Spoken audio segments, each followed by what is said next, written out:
ভর সন্ধেবেলা দুষ্কৃতীদের অবাধ তাণ্ডব দেখল গোলপার্কের কাকুলিয়া রোড ৫৫ তলা এলাকা। খবর, সিন্ডিকেটের ঝামেলা থেকেই এই বিবাদের সূত্রপাত।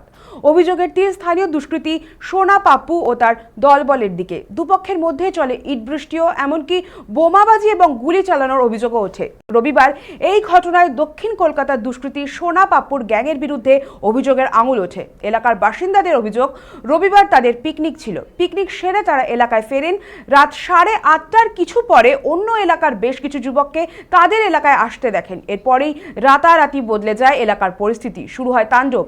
ভয়ে এলাকার মহিলারা তড়িঘড়ি বাড়ির ভিতরে চলে যান। কিছু স্থানীয় বাসিন্দা দুষ্কৃতীদের বাধা দেওয়ার চেষ্টা করলে দুপক্ষের মধ্যে সংঘর্ষ বেঁধে যায়। শুরু হয় ইট বৃষ্টি। অভিযোগ, ইটের ঘায়ে কয়েকজন আহত হয়েছেন। রাস্তায় রক্তের ছাপ মিলেছে। অভিযোগ, গোলমাল চলাকালীন দুষ্কৃতীরা বোমা ছোড়ে। শুধু তাই নয়, অন্তত 1 রাউন্ড গুলি চালানো হয়েছে বলে অভিযোগ স্থানীয়দের। এলাকা থেকে গুলির খোল ও বোমার টুকরো উদ্ধার হয়েছে। বাসিন্দাদের আরও অভিযোগ, এলাকা দখল করার জন্য দুষ্কৃতী সোনা পাপ্পু তার অনুগামীদের পাঠিয়ে গোলমাল করছে। একটি দলীয় অফিসে তারা হামলার টার্গেট করেছিল বলে অভিযোগ। সোনা পাপ্পু এখন কসবা, ঢাকুরিয়া, রামলাল বাজার 3টে এলাকারই আতঙ্কের নাম। অভিযোগ, কলকাতা পুরসভার 67 ও 91 নম্বর ওয়ার্ডে তৃণমূলের হয়ে বিভিন্ন নিয়ন্ত্রণের কাজ সামলায় সে।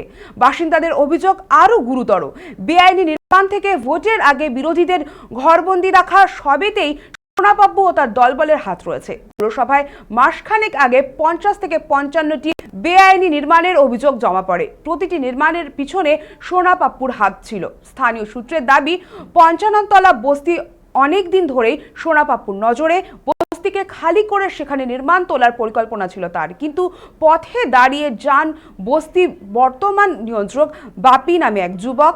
বাপির কথাই এখন বাসিন্দাদের উপর প্রভাব বিস্তার করে। ফলে এই বস্তির মাতব্বররা সোনা পাপ্পুর গলার কাটা হয়ে ওঠেন। দখল নিতে না পেরেই উত্তেজনা তৈরি হচ্ছিল বহুদিন ধরে। রবিবার তারই বিস্ফোরণ হয়। ঘটনায় ইতিমধ্যে পৃথক পৃথক অভিযোগে 3টি এফআইআর করা হয়েছে। পুলিশের গাড়ির ভাঙচুরের ঘটনায় শর্তপ্রণোদিত মামলাও করা হয়েছে। সেই অভিযোগের ভিত্তিতে এখনো পর্যন্ত 10 জনকে গ্রেফতার করা হয়েছে। চলছে ধরপাকড়। অন্যদিকে এই ঘটনায় কাউকে ছাড়া হবে না বলে স্পষ্ট বার্তা দিয়েছেন কলকাতার পুলিশ কমিশনার সুপ্রতিম সরকার। সেগুলো কিন্তু উদ্ধার করে নিয়ে যাওয়া হয়েছে এবং সেই জায়গা থেকে দাঁড়িয়ে ফের